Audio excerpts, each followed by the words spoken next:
Bienvenue sur la chaîne de l'église SOS Lyon. Nous espérons que ce message sera un encouragement et une bénédiction pour ta vie. Alors, j'aimerais commencer par une petite question aujourd'hui. Si vous deviez utiliser un verset, imaginez vous êtes avec un ami qui n'est pas encore à la foi chrétienne, qui ne connaît pas vraiment Jésus, et puis petit à petit vous êtes en train de discuter avec lui sur le sujet. Et puis à un moment donné, cet ami lui dit, écoute, ok, c'est très bien tout ce que tu me dis, mais prouve-moi avec un verset de la Bible que Jésus est Dieu, que Jésus est le Fils de Dieu et que Jésus est vraiment le Sauveur du monde. Quel verset te vient tout de suite comme ça à l'esprit? Je sais, tout le monde va dire Jean 3,16, hein? Ça c'est le truc, Jean 3,16. Est-ce qu'il y en a d'autres? Parce que la Bible ne se limite pas quand même à Jean 3,16. Hein? Aujourd'hui, j'aimerais vous donner une bonne arme. J'aimerais vous donner un bon verset. Un bon verset, déjà, qui va vous faire du bien aujourd'hui pour vous rappeler qui est Jésus.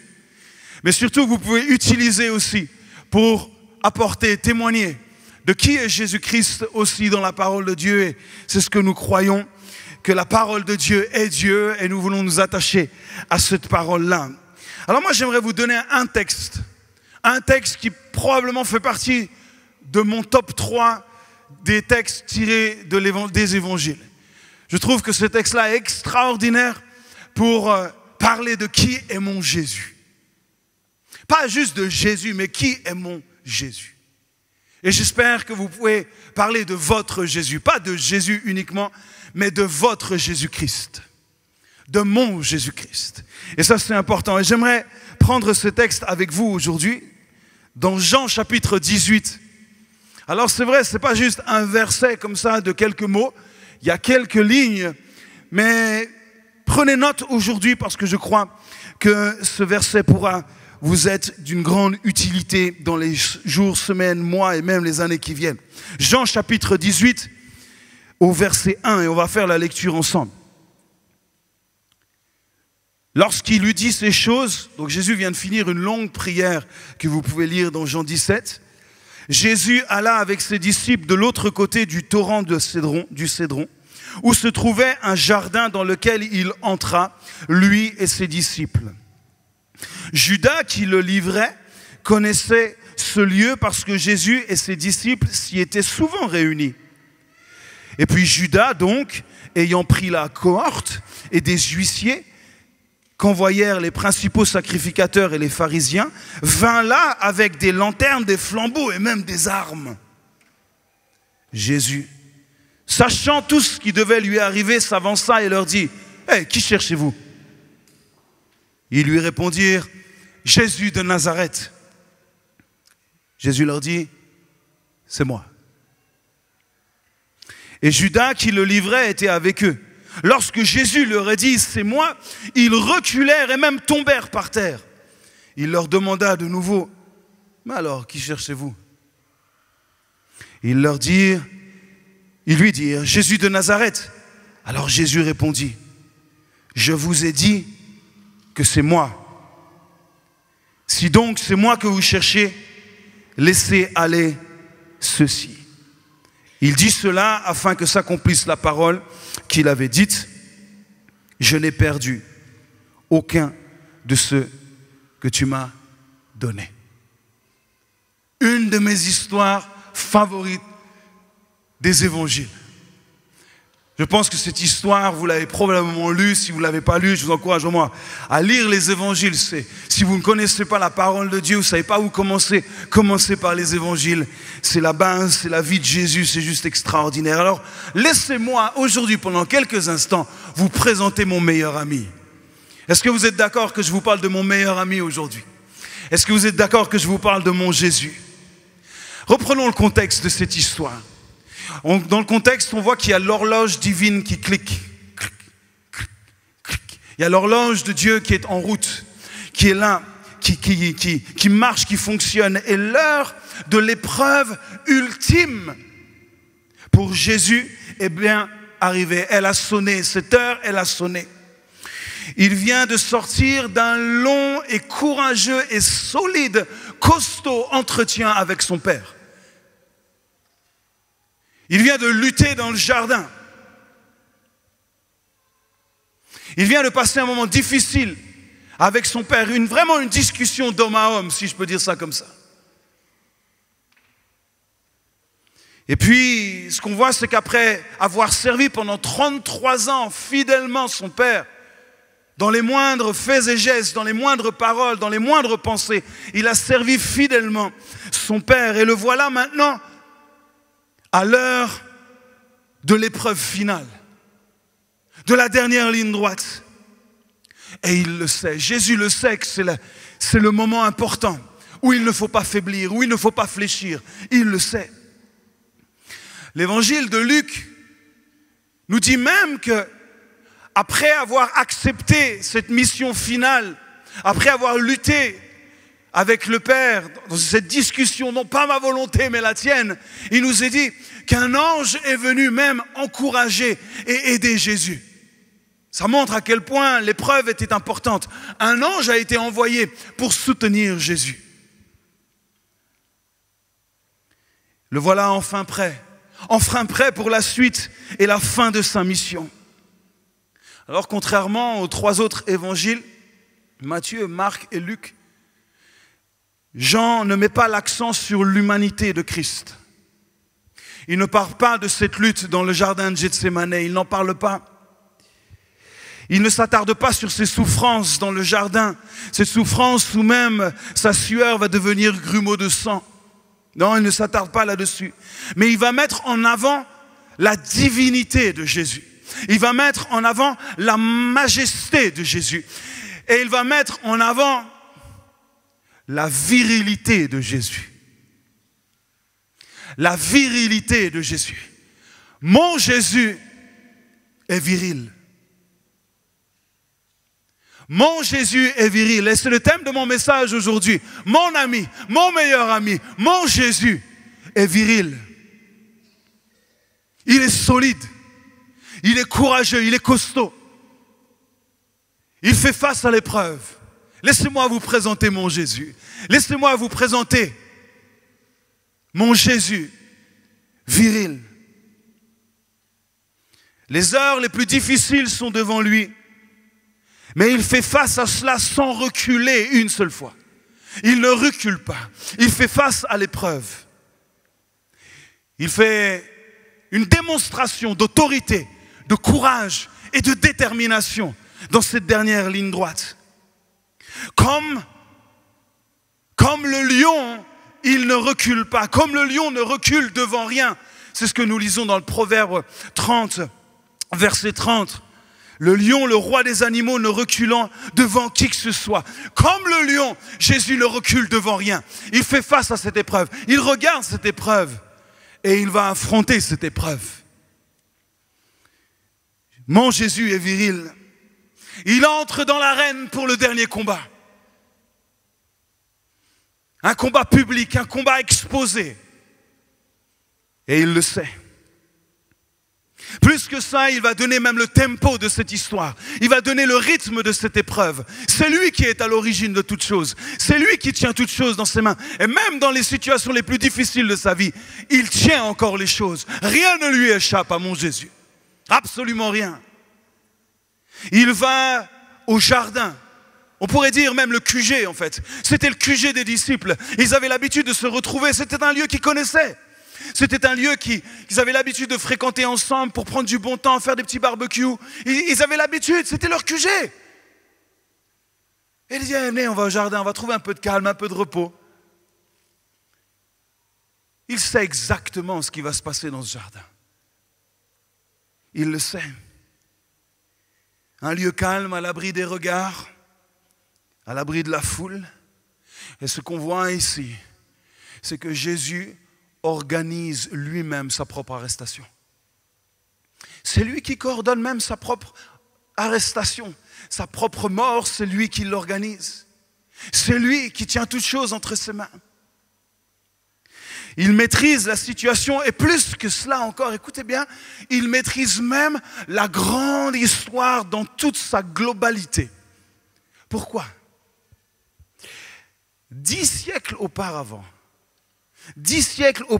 alors qu'il traversait cette même vallée, le roi David, le grand roi David, le grand guerrier qu'on connaît, le roi David est trahi par un soi-disant ami qui s'appelle Achitophel. Il est trahi par soi-disant un ami et dans cette même vallée, il a dû échapper et sortir au plus vite. Il a filé. Il n'est pas resté dans cette vallée pour combattre, mais il est parti, il a décampé au plus vite de cette vallée. Et Jésus, 10 siècles plus tard, lui se retrouve dans la même vallée. Mais ce jour-là, notre Jésus, mon Jésus, lui ne va pas décamper face à l'ennemi. Il va bien rester ici parce qu'il est au contrôle de l'histoire. Il maîtrise l'histoire et il sait exactement ce qui va se passer. Il est là pour annoncer que ce qu'il a dit va s'accomplir. Ce qui est prévu depuis toute éternité va s'accomplir. L'heure a sonné. Mon Jésus, lui, ne va pas s'enfuir. Il ne va pas décamper face à l'ennemi, mais il va rester. Il savait très bien ce que ce jour lui réservait. Mais en aucun cas, il va essayer d'y échapper ni d'éviter cette épreuve. C'est ce qu'on lit dans Marc chapitre 10 au verset 32. C'est ce que Jésus va dire à ses disciples bien avant l'épisode du jardin, là où on se trouve. Dans l'évangile de Marc, il nous est dit, ils étaient en chemin pour monter à Jérusalem et Jésus allait devant eux. Les disciples étaient troublés et le suivaient avec crainte. Jésus prit de nouveau les 12 auprès de lui et commença à leur dire ce qui devait lui arriver. Vous voyez, il sait ce qui va lui arriver. On ne prend jamais mon Jésus au dépourvu.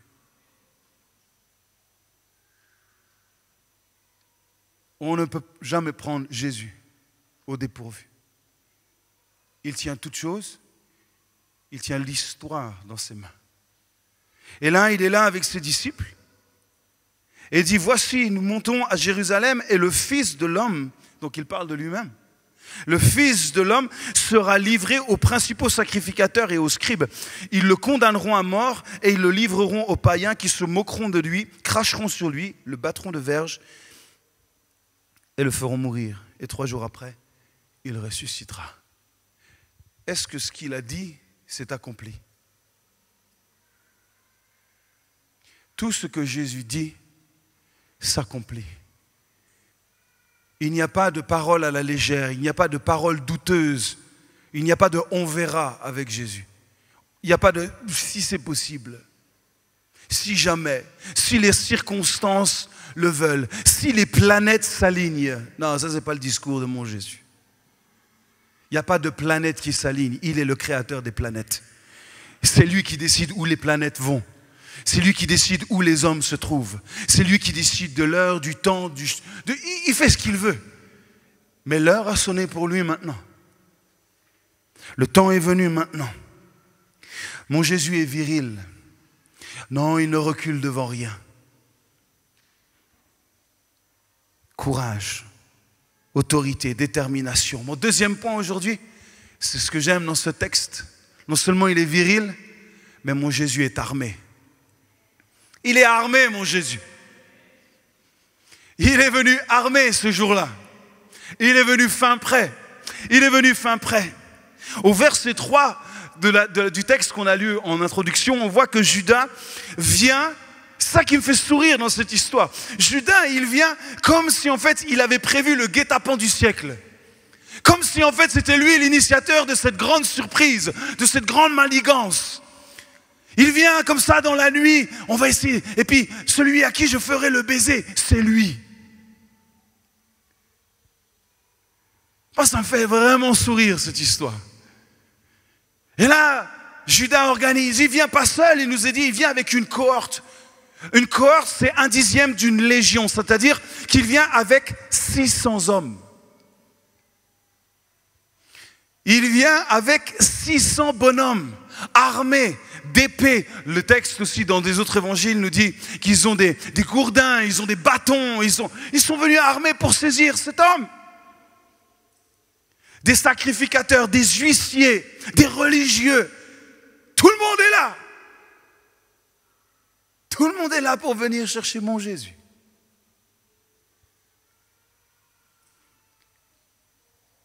Il débarque là. Mais c'est un vrai flop. L'effet de surprise complètement raté. Est-ce que vous avez l'impression que Jésus était surpris de ce qui se passait à ce moment-là? Non. Il est venu armé. D'ailleurs, tout cet attirail-là, ça frise le ridicule dans l'histoire. Qu'est-ce que vous faites? Judas, mais qu'est-ce que tu fais avec tes 600 gugus là? Vous allez faire quoi face à Jésus? C'est lui qui a tout orchestré, c'est lui qui a posé le rendez-vous. Toi, tu penses que c'est toi, mais c'est lui qui a tout coordonné. Ils viennent comme pour chercher le plus grand des bandits, alors que l'agneau s'offre à lui, l'agneau qu'on mène à la boucherie. Ils pensent que c'est eux qui vont capturer le bandit, alors que c'est l'agneau lui-même qui vient s'offrir, qui a tout prévu, parce que son heure avait sonné. C'est lui, et j'aime cela, il nous est dit, c'est lui qui s'avance. Ça, c'est mon Jésus, ça. C'est mon Jésus viril, ça. C'est lui qui s'avance. Il n'est pas là en train de se cacher et dire, oh là là, est-ce qu'ils vont me trouver? Vite, vite, vite, les disciples, cachons-nous. Cachons-nous derrière un buisson. La cohorte arrive. Judas, oh là là, le méchant Judas. C'est lui qui s'avance. Il s'avance au devant. Il est à l'initiative. Jésus est toujours à l'initiative. Si nous l'aimons aujourd'hui, n'oublions jamais que c'est parce qu'il nous a aimés le premier. Il est à l'initiative. C'est lui qui tient toutes choses. C'est lui qui crée toutes choses. C'est lui qui attire nos cœurs. Afin que nous puissions découvrir qui est notre Dieu. C'est lui qui est à l'initiative. Ne pensons jamais que nous sommes sauvés parce que nous avons choisi d'être sauvés. Non. C'est parce que lui d'abord a choisi de te sauver. Que lui a orchestré les choses pour que tu puisses accepter le salut. Bien sûr, il y a une réponse à saisir, à donner, mais il orchestre, il organise, il planifie. C'est un vrai stratège. Il sait ce qu'il fait. Et là, il a tout organisé. Il se livre lui-même. Pourquoi? Parce qu'ils ne peuvent pas le toucher ni l'approcher. Ils ne peuvent rien faire si lui ne le décide lui-même. Regardez combien de fois dans les évangiles ils ont essayé de le tuer. Combien de fois ils ont essayé de l'attraper? Est-ce qu'ils ont réussi? Ils n'ont jamais réussi à l'attraper. Quand il renverse toutes les tables dans le temple, quand il prend le fouet et qu'il balaye tout le monde, il nous a dit qu'ils essayent de l'attraper pour le tuer. Ils n'ont jamais réussi. Ils ne peuvent pas l'attraper. Ils ne peuvent pas le tuer. Le seul moyen, c'est que lui s'avance et que lui se donne. Que lui se livre. Parce qu'on ne peut pas attraper Dieu comme cela. On ne peut pas saisir Dieu avec des mains humaines. Ce n'est pas possible. On ne peut pas arrêter l'œuvre de Dieu avec des mains humaines. Il reste Dieu et Dieu Tout-Puissant. Il est là dans ce jardin, écoutez-moi bien. Il est là dans ce jardin, pourquoi? Parce qu'il a voulu être là dans ce jardin. Ce n'est pas parce que Judas a tout prévu, c'est parce que Jésus a voulu être là à cette heure-là dans ce jardin. Que Judas trouve Jésus ici. Ce n'était pas possible autrement, il fallait que Jésus se donne. Et il nous est même dit, au verset 4, Jésus, sachant tout ce qui devait lui arriver. Vous voyez, il sait tout. Donc là, on a Jésus omniscient. Dieu lui-même, il sait tout. Il sait tout à l'avance. Il est omniscient. On a une déclaration, une révélation ici de l'omniscience de Jésus. Il est Dieu. Il sait toutes choses. Tout ce qui va lui arriver, il le sait. Absolument tout. Le moindre coup de fouet, le moindre coup de bâton, le moindre crachat, il sait tout. Il sait absolument tout. Il sait qu'ils vont lui prendre sa tunique, il sait tout ça. Il sait qu'ils vont le clouer. Il sait absolument. Et il sait une chose, c'est qu'il va ressusciter 3 jours après. Ça, il le sait aussi. Il sait tout.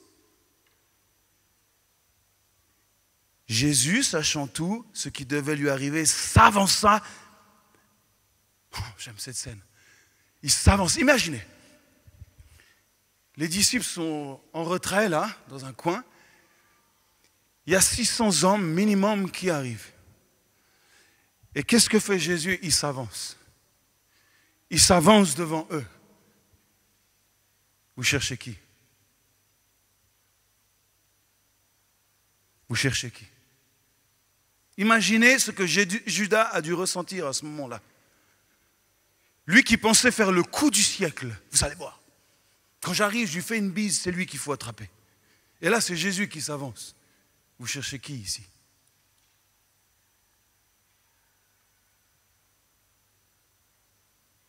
Qui cherchez-vous? Il n'y a aucune idée de recul qui n'apparaît chez mon Jésus à ce moment-là. Il ne recule pas face à l'adversaire. Il ne recule pas face à ce qui vient devant lui. Il ne recule pas. On cherche Jésus de Nazareth. Et là, il y a cette réponse.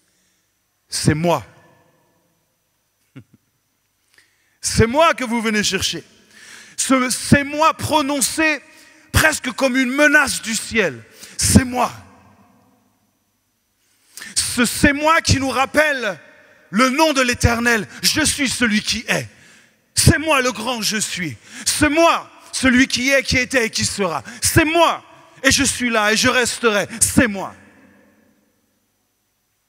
À tel point que cette voix, cette arme, la parole de Dieu, la parole vivante, la parole libérée, la parole puissante de Dieu, libérée à ce moment-là, qu'est-ce qui nous est dit? Qu'elle a un tel impact, et probablement sur Judas qui devait être devant, qui lui, au moment où Jésus a dit « c'est moi », il a dit « oh, ce c'est moi » a dû résonner tellement fort dans sa vie. Lui qui l'avait suivi pendant 3 ans, ce c'est moi a dû résonner fort, qu'il a commencé à basculer, probablement emporter une grande partie de la cohorte, et il nous est dit qu'ils ont commencé à tomber, et la cohorte est tombée, et s'est écroulée. Juste sur un mot, une parole de Jésus. C'est moi. Boum. Il a renversé les gars. Où sont vos épées, vos bâtons, vos gourdins? Je suis celui qui est. Vous pouvez essayer de venir avec ce que vous voulez, ce que j'ai dit s'accomplira. Ce n'est pas vous qui allez dicter, mais c'est moi qui m'avance et qui avance dans les projets qui ont été écrits depuis toute éternité. Il s'attendait à voir quelqu'un de pétrifié, il s'attendait à voir un Jésus qui avait peur, il s'attendait d'avoir un homme tremblant, il s'attendait à peut-être à ce qu'il s'échappe. C'est pour ça qu'il dit qu'il faut être au moins des centaines et des centaines au cas où il s'échappe. Et finalement, ils ont en face d'eux un Jésus viril, ils ont le Messie, ils ont le Christ qui s'avance sans crainte et qui le regarde droit dans les yeux et qui dit « c'est qui que vous cherchez ?» C'est moi. Oh, quelle scène extraordinaire. Quelle scène extraordinaire. Même dans l'obscurité, même dans la nuit, de cette nuit terrible, sa nature divine est mise en avant. Même dans l'obscurité, sa présence, sa voix autoritaire, mais aussi sa réponse. C'est moi le grand je suis. Psaume 27, verset 2 nous dit la chose suivante. Quand des méchants s'avancent contre moi pour dévorer ma chair, ce sont mes persécuteurs et mes ennemis qui chancellent et qui tombent. C'est exactement ce qui s'est passé. Ce chant que David a déclaré 10 siècles auparavant, ce chant qui rappelle la nature divine de Christ, à ce moment-là, est manifesté. Il tombe, il chancelle. Et si une armée se campait contre moi, c'est exactement ce qui se passe à ce moment-là. Cette armée qui est venue camper autour de lui, qu'est-ce qu'il est dit? Mon cœur n'aurait aucune crainte. Si une guerre s'élevait contre moi, je serais malgré cela plein de confiance. C'est mon Jésus, ça. Ça, c'est mon Jésus viril. Ça, c'est mon Jésus armé, qui dégaine avec sa parole, qui dégaine quand il le faut, qui annonce sa parole. Et puis, quand sa parole est donnée, tout chancelle, ses ennemis chancellent et tombent.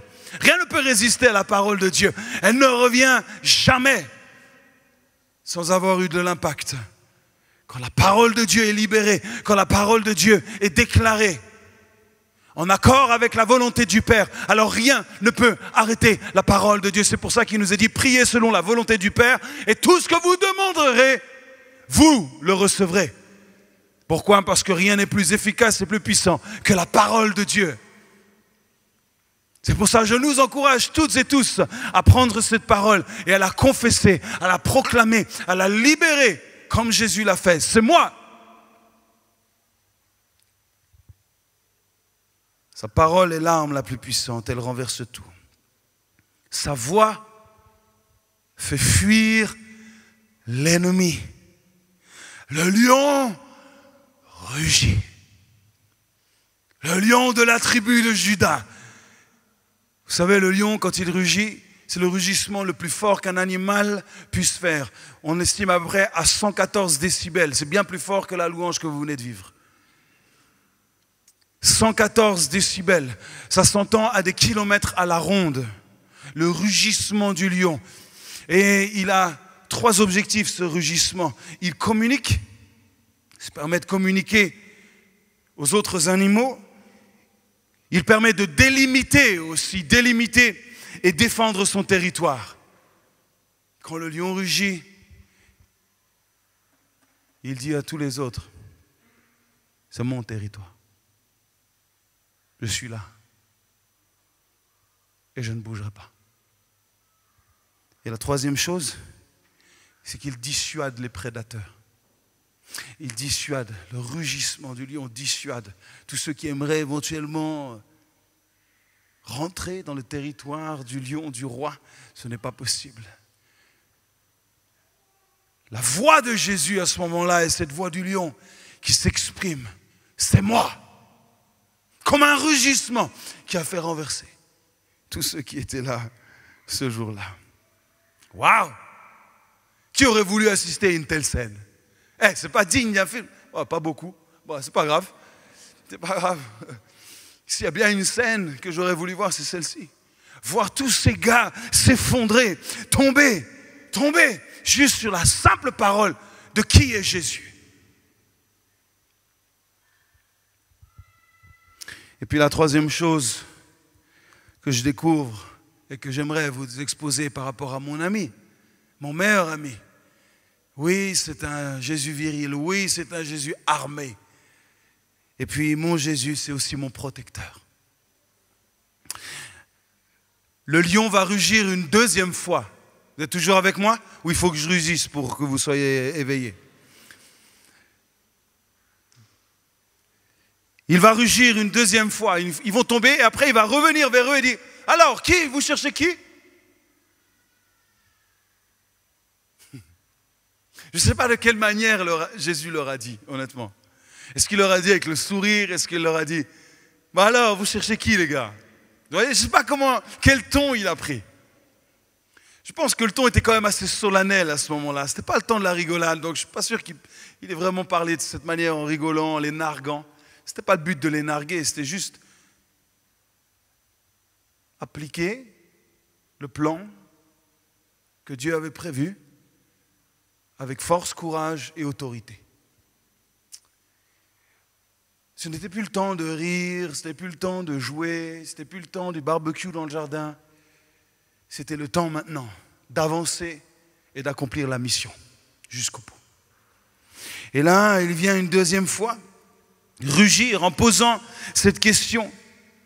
Et Jésus va les forcer. Écoutez, ça c'est tellement important.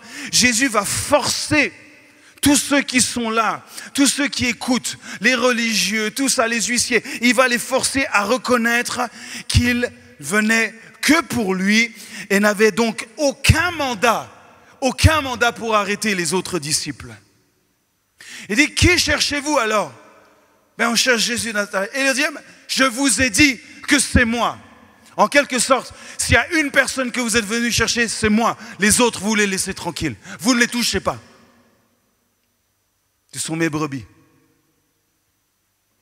Et là, on a une image extraordinaire de Jésus, notre berger. Jésus, protecteur, et plus que cela.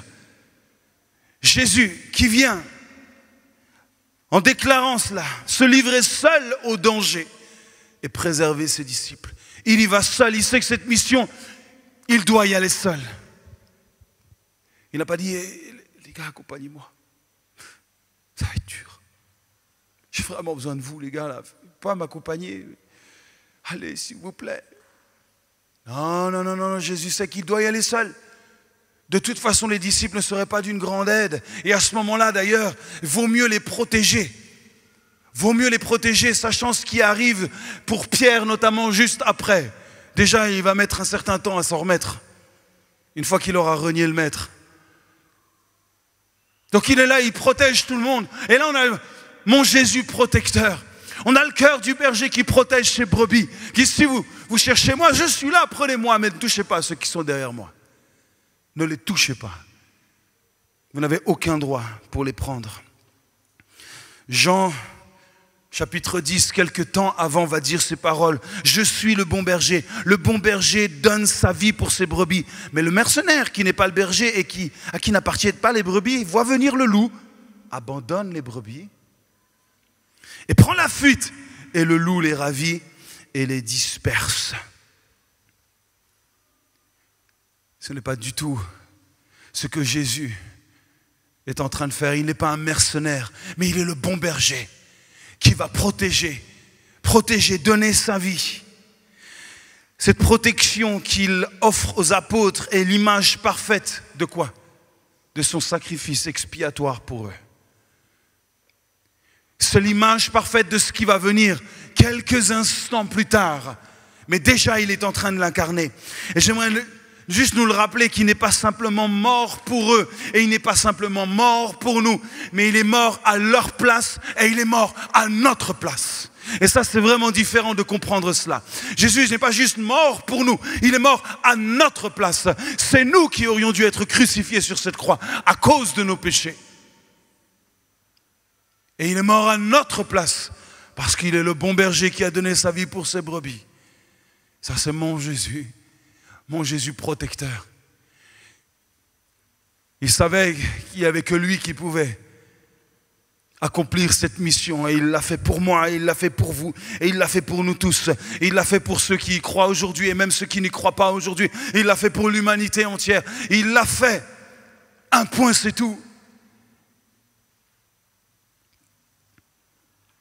Et en tant que berger, en tant que bon berger, il ne perdra aucune de ses brebis et il va accomplir là la volonté de son Père.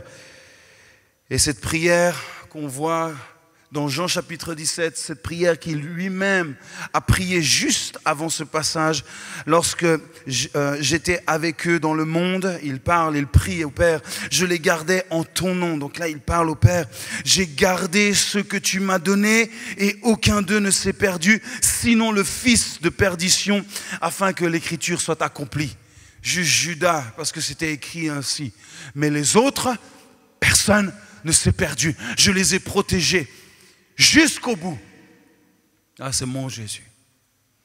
Jusqu'au bout, il sera mon protecteur. Jusqu'au bout, il me gardera. Jusqu'au bout, il sera devant moi et je resterai derrière lui. Jusqu'au bout, il sera là pour me protéger. Jusqu'au bout, il sera ce lion rugissant. Jusqu'au bout, sa parole aura le dernier mot. Jusqu'au bout, il sera ce Jésus viril qui saura se mettre entre l'ennemi et moi afin que l'ennemi ne puisse pas m'atteindre. Jusqu'au bout. Il l'a promis, je serai avec vous jusqu'à la fin du monde. Et bien qu'aujourd'hui Jésus ne soit plus sur terre, il est au ciel et il nous a dit qu'est-ce qu'il fait au ciel? Est-ce qu'il est là tranquille sur son trône et il attend que le temps passe? Merci. Il intercède, il est là, il regarde ta situation et il prie. Il dit Jean, lâche rien, Adrien, lâche rien. Je suis là avec toi. Je prie pour toi, Sonia. Mathieu, je prie pour toi. Et il intercède pour tous ses proches. Le berger n'a pas changé, il restera le berger.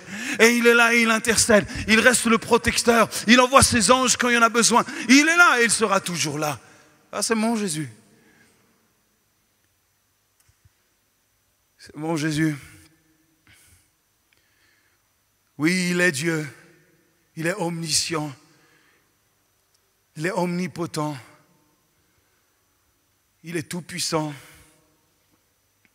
Il est le Fils de Dieu. Il parle à son Père comme un fils. Il est fils envoyé du Père. Et il est, oui, le berger, il est le sauveur du monde. Parce qu'on connaît l'histoire, c'est que quelque temps après, il va partir, effectivement, il va se livrer. À ce moment-là, va être le début d'une longue agonie. D'une très longue agonie. En passant par le fouet, par le bâton, en passant par les clous, en passant par toute cette torture. Une longue agonie. Pourquoi? Parce qu'il est protecteur. Parce qu'il est Dieu et parce qu'il est le Fils de Dieu. Et il est venu pour accomplir. Alors, ma conclusion cet après-midi, est-ce qu'il n'est pas incroyable, mon ami? Il est incroyable. Je suis tellement fier de lui. Je suis tellement fier de pouvoir l'appeler mon ami. Mon ami fidèle, mon ami armé. Mon ami viril, mon ami protecteur. Et j'aimerais tellement que vous puissiez le voir aussi comme cela. Un Jésus viril, un Jésus qui vous aime, un Jésus qui vous protège. Un Jésus qui est toujours prêt à sortir l'arme quand il le faut.